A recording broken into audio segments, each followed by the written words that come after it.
हमारे चैनल को सब्सक्राइब करें और बेल आइकन दबाएं। विजय सर को बुलाता हूँ।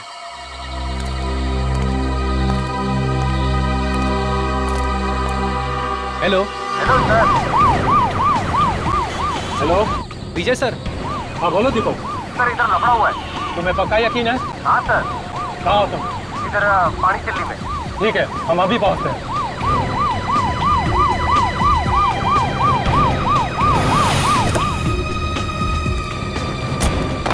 सर कहाँ है गाड़ी? सर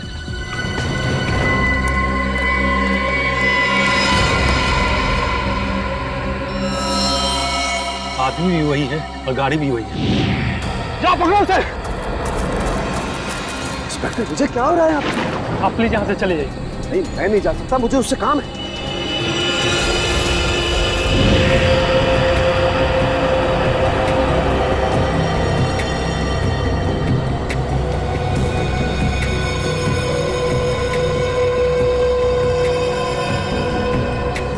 अब क्या करें सर?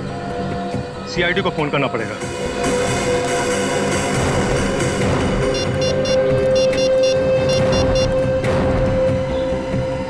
हेलो,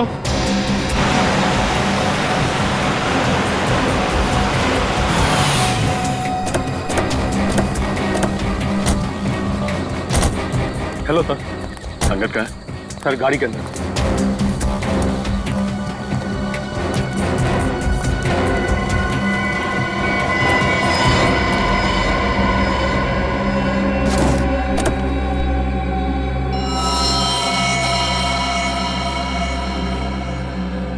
एक ही बार में गले की नस काट दी।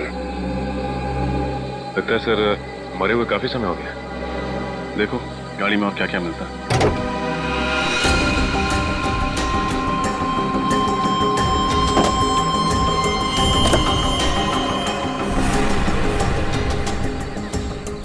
सर यहाँ ये और गाड़ी की पिछली सीट पे खून के धब्बे।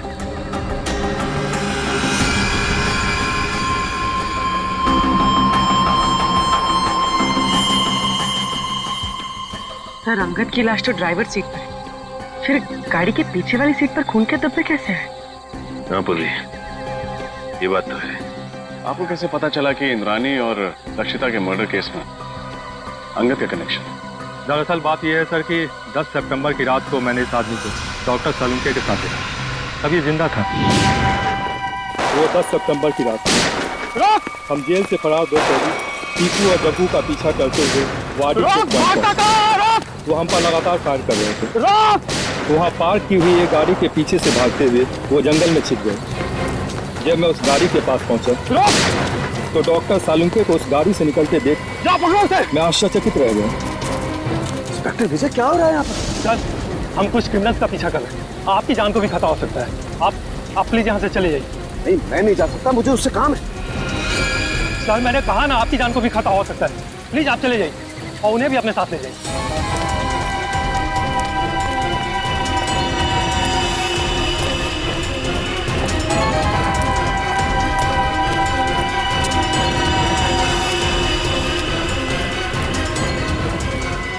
10 सितंबर को आपने डॉक्टर सालुंके को अंगद के साथ देखा था?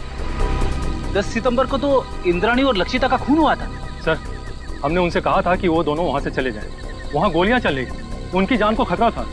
लेकिन डॉक्टर सलूंके जिद करने लगे कि उन्हें इस आदमी से कुछ जरूरी बात करनी है। एक बात समझ में नहीं आई, लक्षिता और इंद्राणी के मर्डर से पहले सालुंके साहब अंगद को कैसे जानते थे? और आखिर ऐसी क्या बात थी कि वो उस रात अंगद से मिलने गए? ये सवाल तो डॉक्टर सालुंके से एसीपी सर ही पूछ सकता है। ये रही डॉक्टर सालुंके की तैयार की गई फॉरेंसिक रिपोर्ट, जो उन्होंने सितंबर 11 को तैयार की थी। और इस फोल्डर में दोबारा की तैयार की गई पोस्टमार्टम रिपोर्ट है, जो तारिका और मैंने मिलकर तैयार की। और क्या अंतर है दोनों में? डॉक्टर सालुंके की रिपोर्ट के मुताबिक इंद्राणी और लक्षिता का खून रात 9 और 11 बजे के बीच हुआ, जबकि सच तो यह है कि दोनों की मौत रात 8 बजे के पहले हो चुकी थी। क्या? 10 सितंबर की रात को मैंने इस आदमी को डॉक्टर सलूंके के साथ देखा था।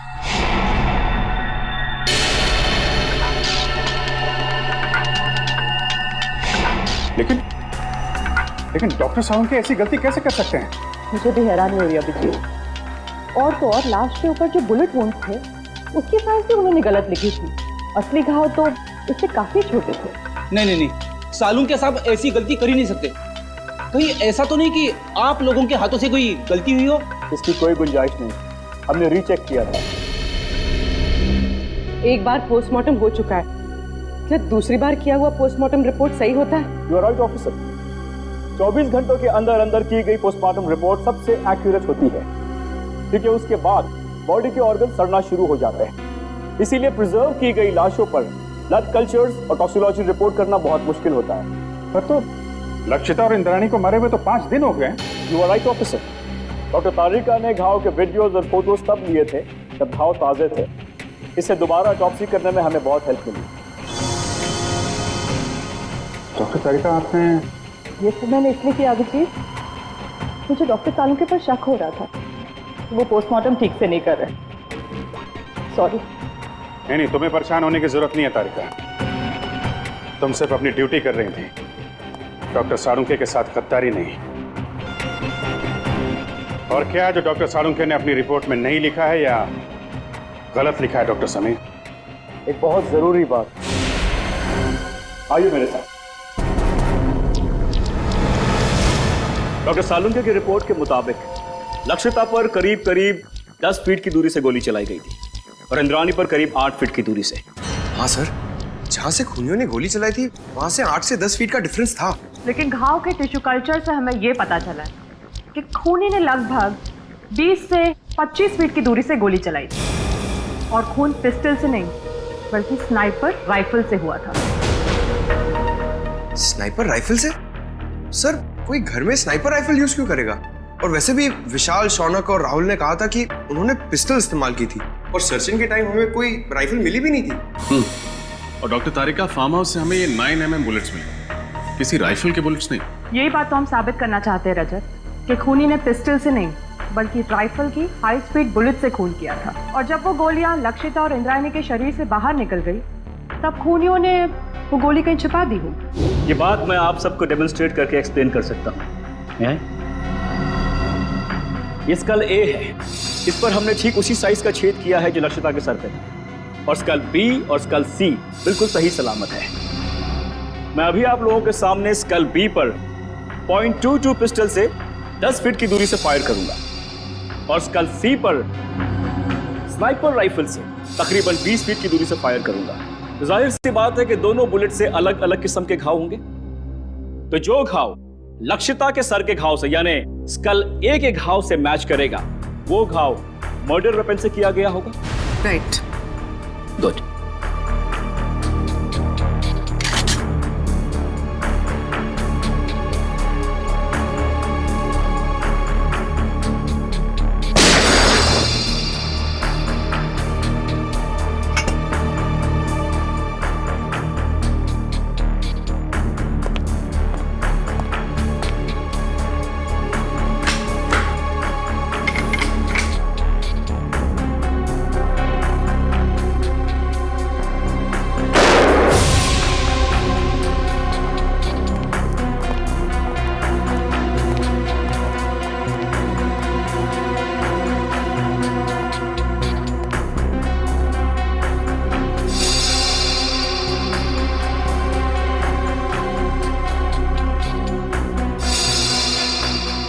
उनका कहना बिल्कुल सही है सर, दोनों का खून राइफल से ही किया गया। हाई स्पीड बुलेट से जो घाव स्कल पर हुआ है वही घाव लक्षिता के सर पर भी था।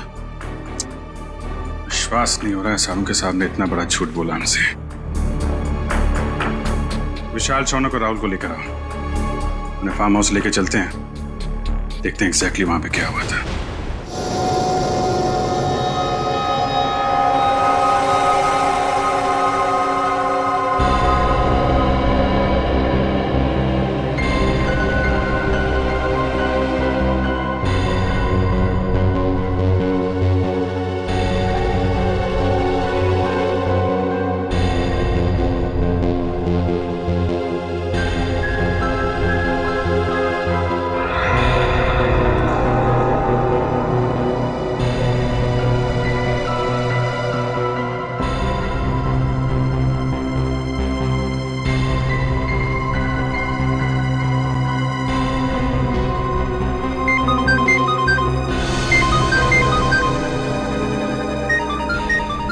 ये मेरा फोन है, मुझे लेने दो। डॉक्टर सालुंके, आप शांत हो जाइए। अगर आप इतना चिल्लाएंगे तो आपका बीपी हाई हो जाएगा। Private number? हेलो जी, 1 मिनट, आपके लिए फोन। Thank you. हेलो, कहाँ हो तुम? मैं दोपहर से तुम्हारा इंतजार कर रहा हूँ, फोन क्यों नहीं किया? देखो, हाँ मुझे याद है सब कुछ, दोहराने की जरूरत नहीं है। आ रहा हूं मैं वहां पर। क्या तुम्हारा दिमाग खराब हो गया? देखो, जो कुछ करना है मेरे साथ करना, उसे कुछ भी नहीं होना चाहिए। हाँ ठीक है, आ रहा हूं मैं।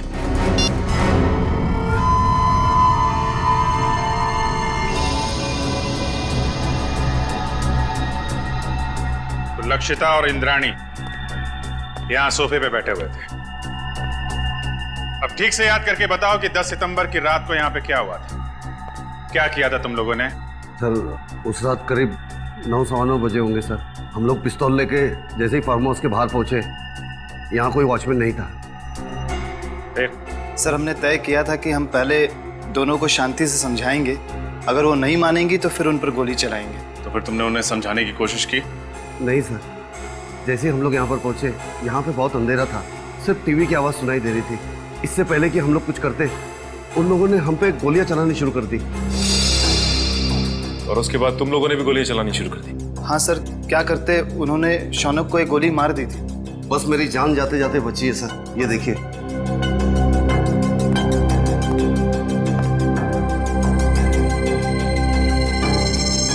जब तुम्हें ये गोली लगी तो तुम कहाँ खड़े थे?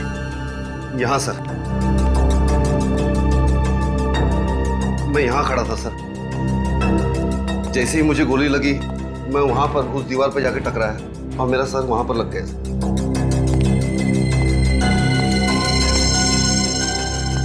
यहाँ पे गोली लगी तो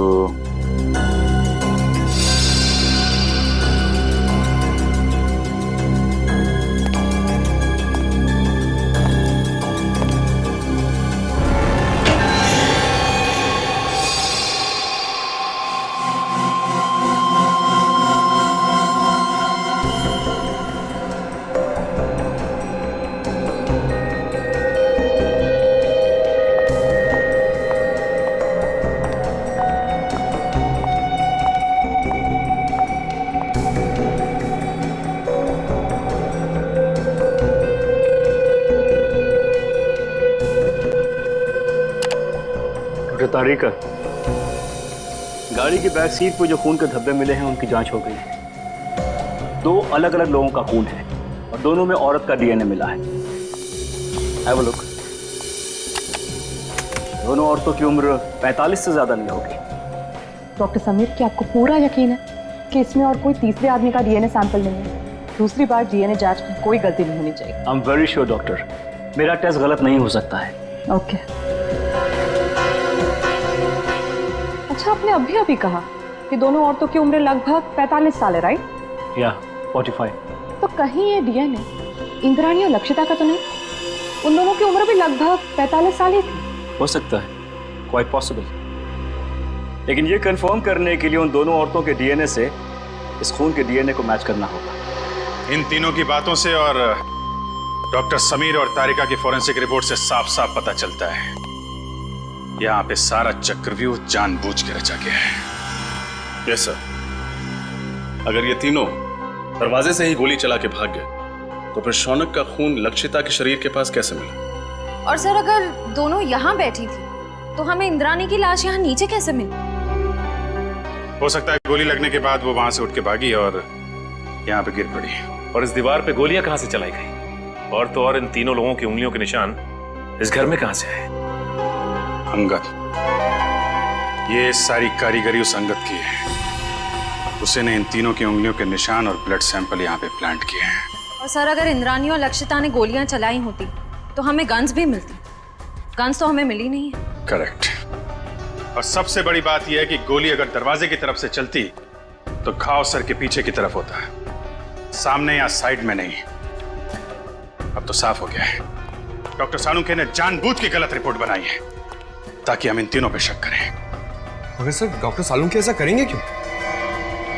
अब ये बात तो डॉक्टर सालुंखे ही बता सकते हैं, और डॉक्टर साहब गायब हैं। समझ में नहीं आता ये सालुंखे अजीब हरकतें क्यों कर रहा है। सर, अंगद के गाड़ी के बैक सीट पे जो खून मिला था उसके डीएनए टेस्ट से साबित होता है कि वो खून लक्षिता और इंद्रानी का था, और डॉक्टर सालुंखे उस दिन अंगद के साथ ही थे। सालुंखे से बहुत सारे सवाल पूछने हैं, बहुत सारे सवाल हैं। फोन लगा रहा हूँ लेकिन फोन लग नहीं रहा है उसका। सर डॉक्टर सालुंखे तो अपना फोन 24 घंटे ऑन रखते हैं और उनकी आदत है कि वो तुरंत फोन रिसीव करते हैं। लेकिन सर जब हम उनके घर उस दिन गए थे तो उन्हें पता भी नहीं था कि उनका फोन है कहाँ। तो हेलो, पता लग गया अंगद और सालुंखे साहब ने सबसे ज्यादा फोन किस नंबर पे किए थे? हाँ, मैं नोट करता हूँ। पूर्वी फोन दो। सर। हाँ बोलिए। Okay, thank you sir. Salunkhe साहब ने 10 सितंबर को अंगद के साथ 15 बार फोन पे बात की थी, और हर बार उनकी फोन का लोकेशन वाड़ी और पनवेल के बीच था। अंगद को 15 बार फोन किया है और वाड़ी और पनवेल के बीच में। सर ये अंगद किसी प्राइवेट नंबर से फोन पे बात कर रहा था, इसीलिए उसका मोबाइल फोन ट्रेस नहीं हो पाया। और 15 सितंबर को रात 9 बजे सालुंखे साहब का मोबाइल शादीन मॉल के पास ट्रेस किया गया है। शादीन मॉल? सर, डॉक्टर तारिका से मिलने के बाद अभिजीत और मैं वहाँ डिनर के लिए गए थे, और इसी मॉल के पार्किंग लॉट में सर मुझे गाड़ी के विंडशील्ड पे चॉकलेट के पेपर पे लिखा हुआ वो सुराग मिला था, और उसी सुराग के जरिए हम लोग होटल रेड सेंट्रल के कमरा नंबर 111 तक पहुंचे। सर इसका मतलब डॉक्टर सालुंखे ने आपकी गाड़ी पर वो सुराग हमारे लिए छोड़ा था। सर मतलब डॉक्टर सालुंखे हमारी मदद करना चाहते हैं। पहले ये सालुंखे काम बिगाड़ता है और फिर सुधारने के लिए हमारी मदद भी कर रहा है। वाह, सालुंखे को तो सच्चाई बतानी ही पड़ेगी। सच्चाई बतानी पड़ेगी सालुंखे को।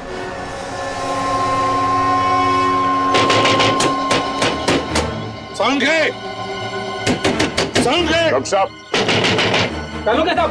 सर, दरवाजा तोड़ दो। तोड़ दो। डॉक्टर साहब! सालुंखे! सालुंखे! देखो उसे, देखो।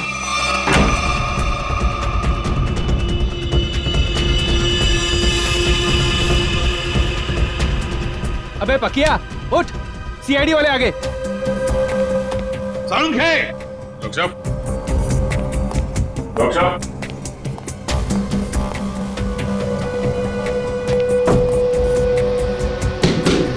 सालुंखे साहब!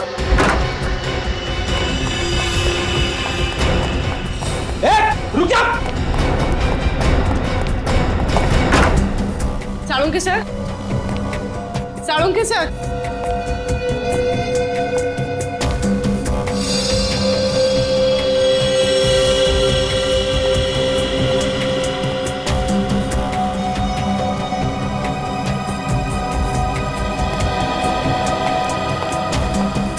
सालुंखे गायब है ना?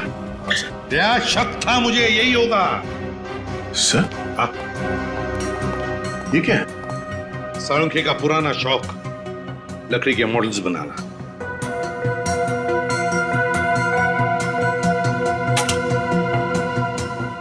डॉक्टर साहब का मोबाइल सर। है? मोबाइल छोड़कर गया वो? ऑफ है।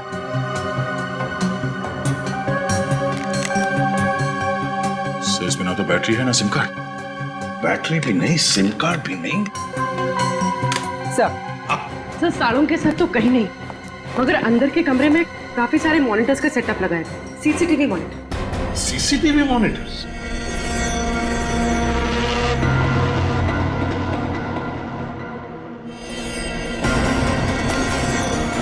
रुक जाओ, वरना गोली मार दूंगा।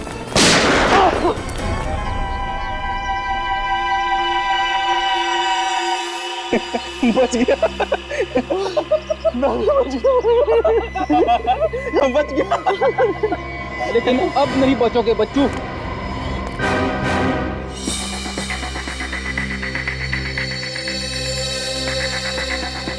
सर? हाँ?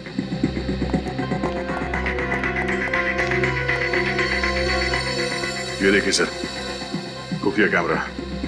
लगता है कोई डॉक्टर सालुंके के ऊपर नजर रखे हुए था।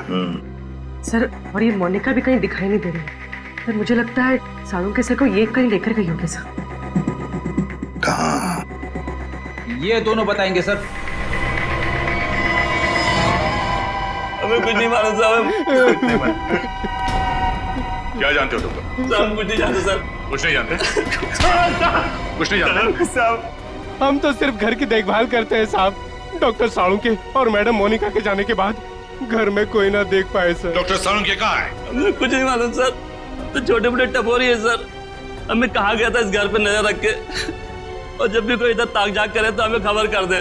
तुमने अभी तक ये नहीं बताया कि डॉक्टर सालुंके और मोनिका कहाँ है? बताओ। कैसे बताए सर? हमें खुद को नहीं पता।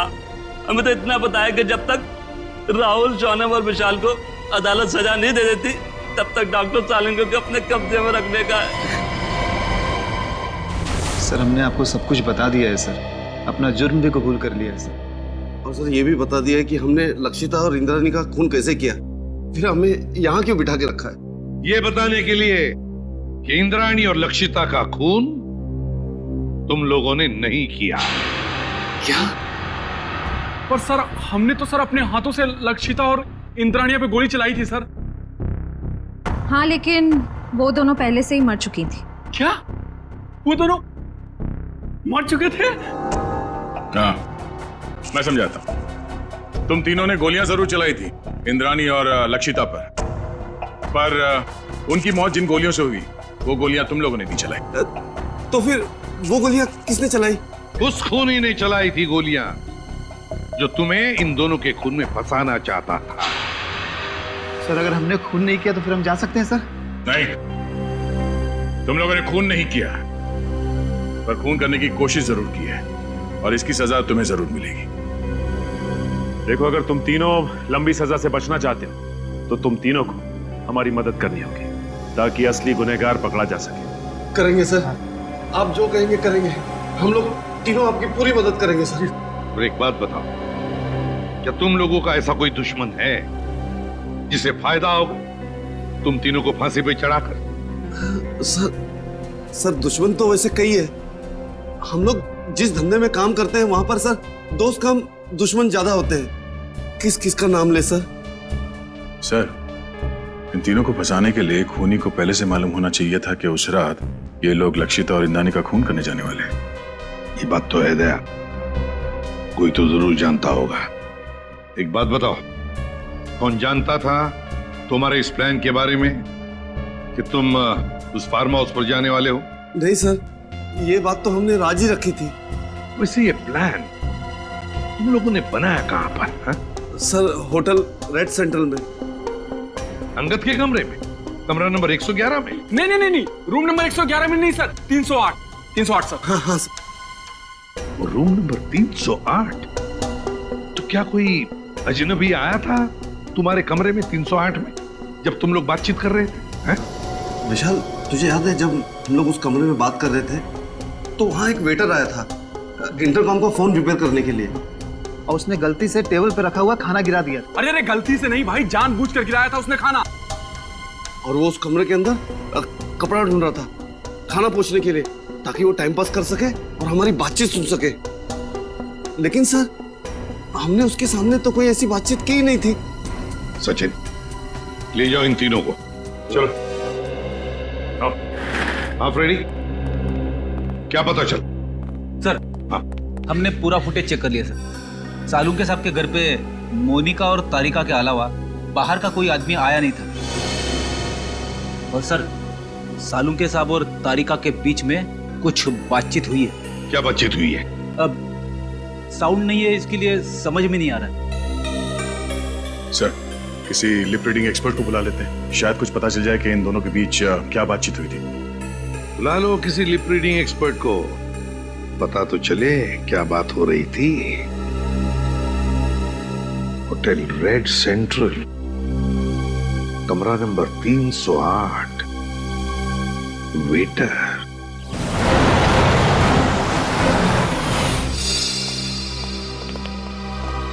हेलो सर, आप लोग फिर से यहाँ?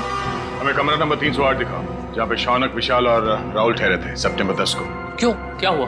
क्यों क्या बाद में, पहले चाबी दो और उस वेटर अमित को बुला।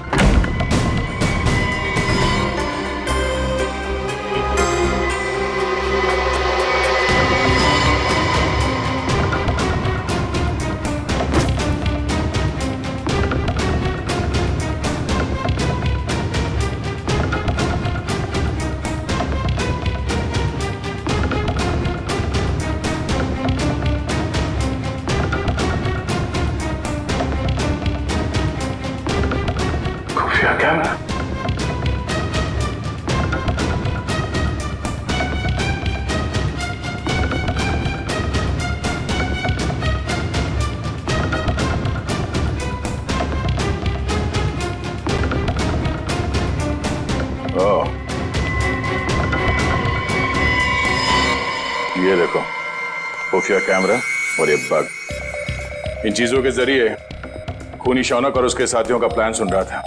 सर, अमित आ गया। आइए अमित जी, आइए। हाँ, बैठ बैठ इधर। तूने लगा था ना ये कैमरा और ये बग इस कमरे में, हाँ? ताकि तुम विशाल, शौनक और राहुल की बातें सुन सको। क्यों? नहीं सर, मैंने कोई बग नहीं लगाया सर, मैंने कोई बग नहीं लगाया सर। देख, सच बोल, वो बग हमें मिल चुका है, समझा? बात यहीं पे बताएगा या कहीं और ले चले तुझे? हाँ सर, हाँ, मैं नहीं लगाया था बग सर, मगर मैंने ये अंकल साहब के कहने पे ही किया था साहब, और उन्होंने मुझे 50,000 के बदले में 2 काम करने को कहा था साहब। कौन से 2 काम? सर, एक काम तो किसी बहाने इसी कमरे में बग और कैमरा लगाने को कहा था साहब। और दूसरा काम? दूसरा काम लक्षिता और इंद्राणी मैडम को इस होटल के बाहर किसी इलाके में छोड़ने को कहा था साहब। कब की बात है ये 10 सितंबर शाम को 6:45 बजे के आसपास का टाइम था सर। 10 सितंबर। चल, हमें वो जगह दिखा जहाँ पे तुमने लक्षिता और इंद्राणी को छोड़ा था। चल चल।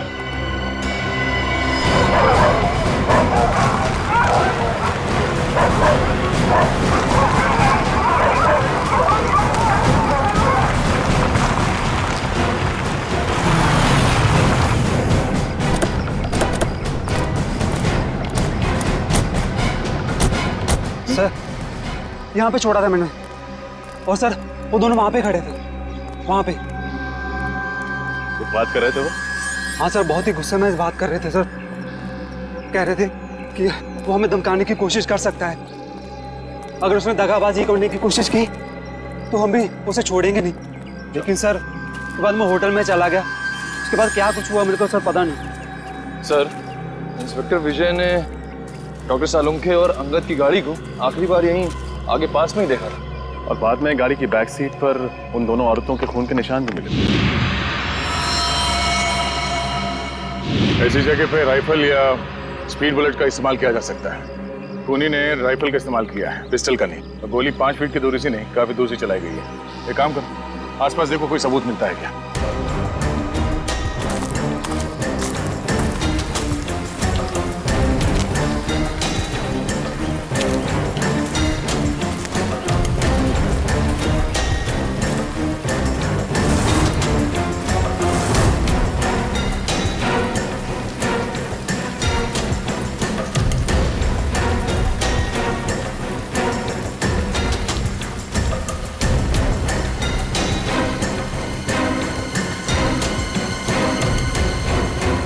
तो गोली और इस पे खून भी लगा हुआ है। 2 गोली एक ही जगह पे कैसे? मतलब जो भी हुआ यहीं आसपास कहीं हुआ है। सर, निकल। सर, इस झाड़ी में ये सैंडल मिला है सर, इस पे खून लगा हुआ है, लेकिन सर खून सूखा हुआ है सर। खून लगा? हाँ सर।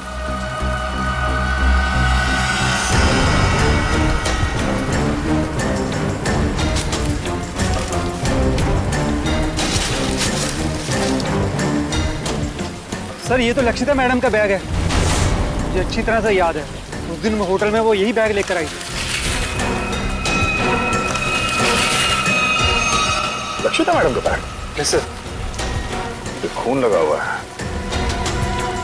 इस बैग पे जो उंगलियों के निशान हैं, जरूर उस खूनी के होंगे।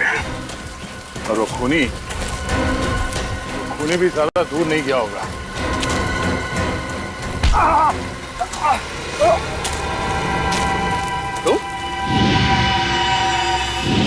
सब लोग लक्षिता के फार्म हाउस के रखवाले हैं? तुम यहाँ क्या कर रहे हो? साहब मुझे माफ कर दो साहब, मैंने कोई खून नहीं किया साहब, मुझे तो आपके ऊपर नजर रखने के लिए कहा गया था साहब। सच बता, तूने झूठी गवाही क्यों दी? हमें पता चल चुका है कि तूने फार्म हाउस में कोई खून होते हुए देखा ही नहीं है, क्योंकि तुम्हारी लक्षिता मैडम और इंद्राणी मैडम, उन दोनों की मौत 7:30 बजे हुई और यहाँ पे।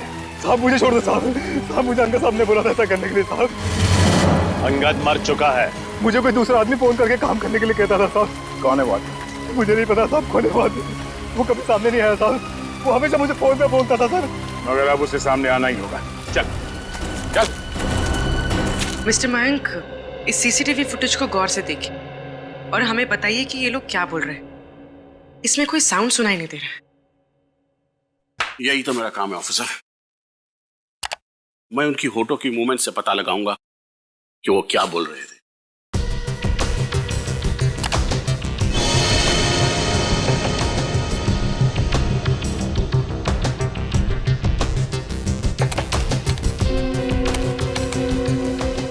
ACP sir,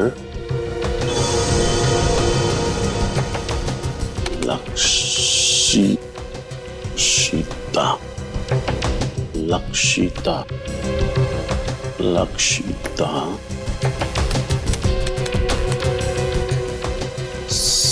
CID team.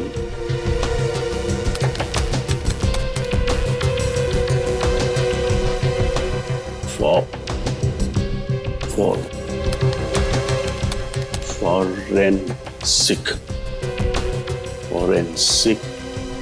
Abhijit, उस प्लॉट पर से जो पर्स मिला, उस पर जो उंगलियों के निशान है वो खूनी के ही हैं। सर ये खूनी बहुत चालाक है, काम होने के बाद अपने आदमियों को भी मार डालता है।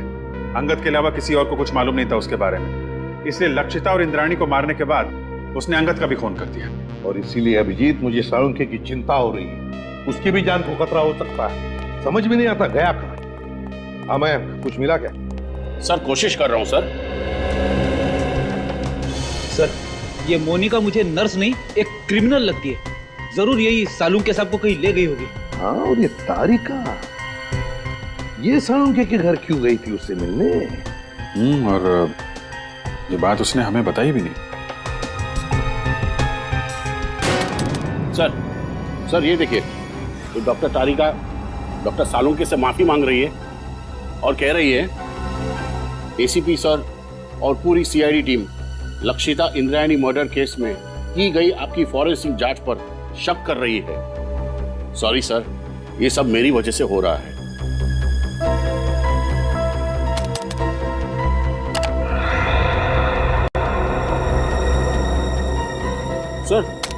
सर ये भी देखिए, डॉक्टर साळुंखे किसी के साथ फोन पर गुस्से में बात कर रहे हैं और कह रहे हैं जो करना है मेरे साथ करो, उस लड़की को कुछ नहीं होना चाहिए, मैं आ रहा हूं।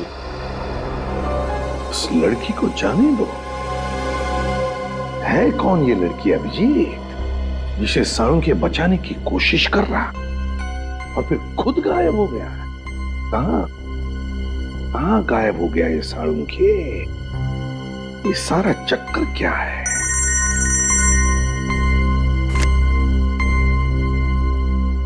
डॉक्टर समीर, ये देखिए सर, ये तो हाई स्पीड बुलेट है। यस सर, और ये .22 कैलिबर की राइफल से फायर की गई थी। लक्षिता और इंद्राणी के शरीर पर जो घाव थे वो इन्हीं बुलेट से हुए थे सर। ओह,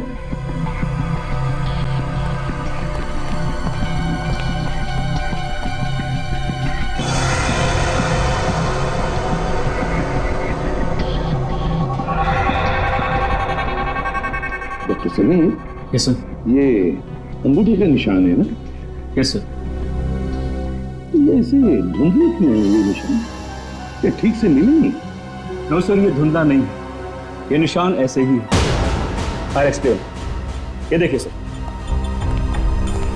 खून से सनी हुई बाकी उंगलियों के निशान हैं इस बैग पर, लेकिन अंगूठे का निशान नहीं है सर।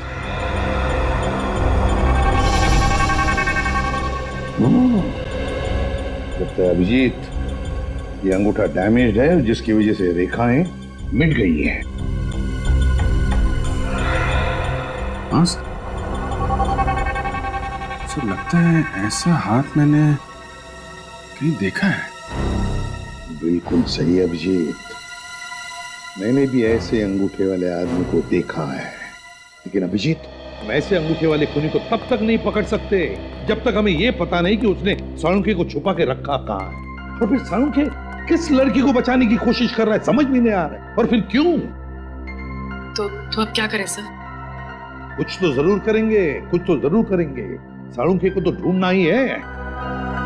जरा सोचो, साळुंखे ने फोरेंसिक का रिपोर्ट गलत बनाया था ताकि हम उस पर शक करें, और फिर उन्होंने दया के लिए होटल रेड सेंट्रल का सुराग छोड़ा, उसकी गाड़ी के वाइपर पे। उन्हें पता था कि हम उनके घर पे पूछताछ करने जरूर जाएंगे और हमें पता चल जाएगा कि उनके घर पे सीसीटीवी कैमरे लगाए गए हैं। सर डॉक्टर साळुंखे ने हर कदम पे बहुत होशियारी से हमारे लिए सुराग छोड़े हैं, तो अपने घर पे कोई ना कोई सुराग छोड़े बगैर तो जा नहीं सकते सर।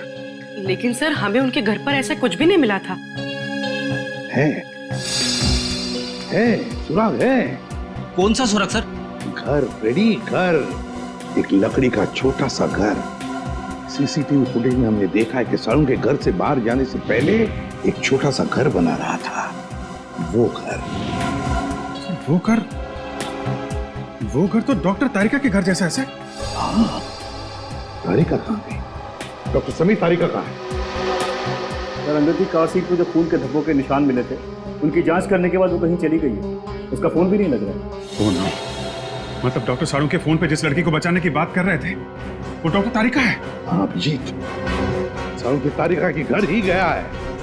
इसका मतलब है साळुंखे और तारिका की जान खतरे में है।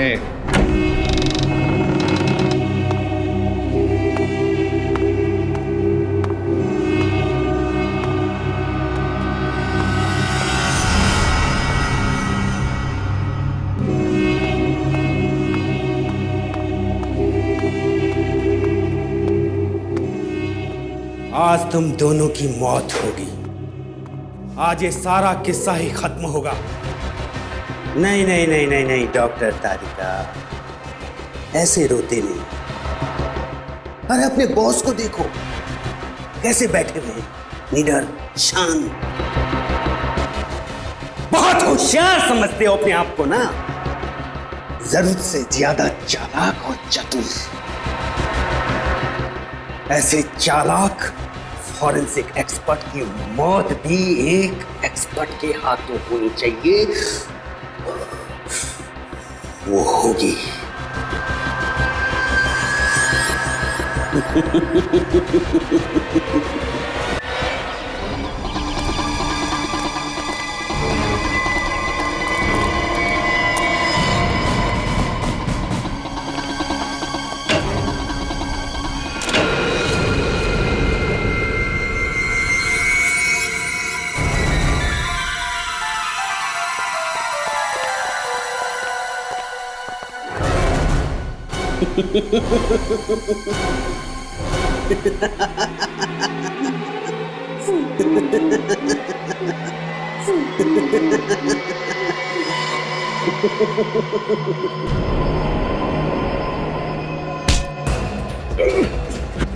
इंजेक्शन दे दो तुषार, हर किसी नहीं।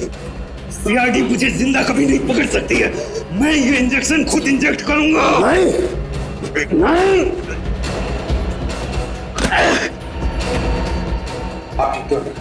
तुम ठीक हो डॉक्टर तारिका? बहुत होशियारी दिखा ली तुमने तुषार। पता मेरी साथी मोनिका कहाँ? मैंने उसे भी जहर का इंजेक्शन दिया है। अपने साथी तक को नहीं छोड़ा। पंकज, जल्दी से मोनिका के पास जा और उसे हॉस्पिटल पहुंचा। अब तेरा खेल खत्म तुषार। तूने डॉक्टर साळुंखे को बेईमानी करने पर मजबूर किया, लेकिन उन्होंने बेईमानी में भी ईमानदारी दिखाई और हमारे लिए सुराग छोड़ते गए। आपने मुझे धोखा दिया डॉक्टर साहब। अगर मुझे फांसी नहीं हुई तो जेल से निकलने के बाद मैं सीधे आपका खून करूंगा। अगर दोबारा डॉक्टर साळुंखे के साथ ऐसे बात की तो तू बोलने लायक भी नहीं रहेगा।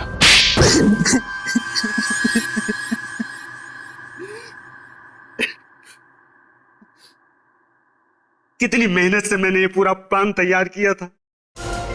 एक तीर में 5 शिकार। लक्षिता, इंद्राणी, राहुल, विशाल, शौनक, सबको एक साथ अपने रास्ते से हटाने का प्लान बनाया था मैंने। इंद्राणी और लक्षिता को तुमने क्यों मारा? क्योंकि मैं इनकी पूरी जमीन हड़पना चाहता था, इसलिए मेरे लिए इनका मरना बहुत जरूरी था। मैंने इन्हें इस तरीके से मारा कि इनके खून के इल्जाम में ये तीनों फंस जाएं और इन्हें फांसी की सजा हो जाए, क्योंकि इन तीनों ने लक्षिता और इंद्राणी को जान से मारने की धमकी दी थी। इसलिए सबको यही लगता कि खून इन तीनों ने किए। लेकिन इस सब में डॉक्टर साळुंखे को क्यों फंसाया तुमने? क्योंकि सीआईडी डॉक्टर साळुंखे पर बहुत भरोसा करती है। उनकी फॉरेंसिक रिपोर्ट के आधार पर केस की तहकीकात आगे बढ़ाती है। यहाँ तक कि अदालत में फॉरेंसिक रिपोर्ट को बहुत महत्व दिया जाता है। इसलिए मैंने डॉक्टर साळुंखे को गलत फॉरेंसिक रिपोर्ट बनाने के लिए मजबूर किया। तुम्हारा दिमाग खराब है? तुमने पूरी की पूरी सीआईडी टीम के पीछे अपने स्नाइपर लगा रखे? वो भी बहुत अच्छे स्नाइपर। इनका निशाना कभी चूकता नहीं है डॉक्टर साहब। इसलिए मेरे कहे अनुसार अगर आपने इस मर्डर केस में इस फॉरेंसिक रिपोर्ट में बदलाव नहीं किया ना तो क्या? तो मैं आपकी पूरी सीआईडी टीम को एक साथ एक समय मरवा डालूंगा। मेरी मदद करेंगे ना? देखो तुम, आप मेरी मदद करेंगे। अगर आपने एक भी सीआईडी ऑफिसर को इन्फॉर्म करने की कोशिश की ना तो मैं पूरी की पूरी सीआईडी टीम को खत्म कर दूंगा। जरा सोचिए डॉक्टर साहब, 16 साल पुराने आपके दोस्त और सीआईडी टीम, इन सबकी मौत के जिम्मेदार आप होंगे। आप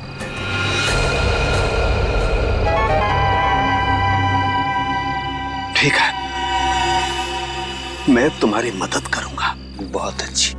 और हाँ, कोई होशियारी नहीं। तुम्हारी हर चीज अभी रिकॉर्ड करेगा।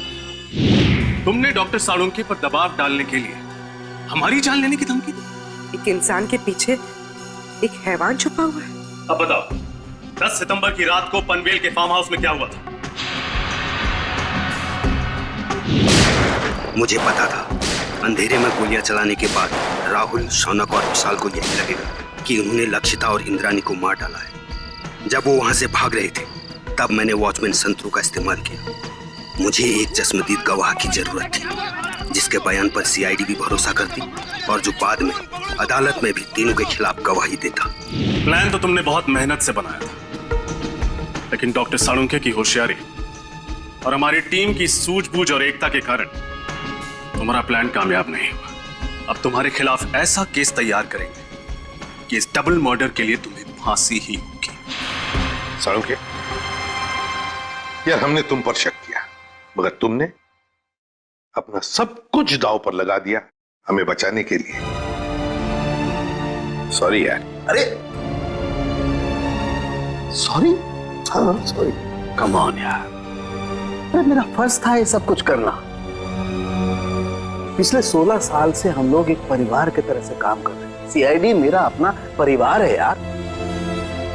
हाँ मैं मानता हूं, एक पल के लिए मुझे कश्मकश थी कि मैं सीआईडी को भी बचाऊं और अपने प्रोफेशन के साथ गद्दारी भी नहीं करूं। ये प्रॉब्लम थी मेरे सामने। लेकिन यार Pradyuman, please don't say sorry यार, प्लीज। चलो ठीक है, जो हुआ सो हुआ, है ना, भूल जा यार। लेकिन सबसे खुशी की बात क्या है मालूम है? जो तू सही सलामत वापस आया वन पीस में। आना ही था मुझे वापस।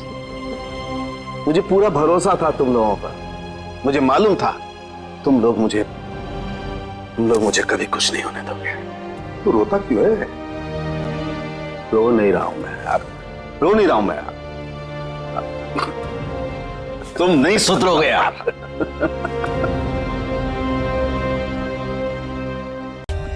For more updates, subscribe to our channel, click the show links and enjoy watching the videos.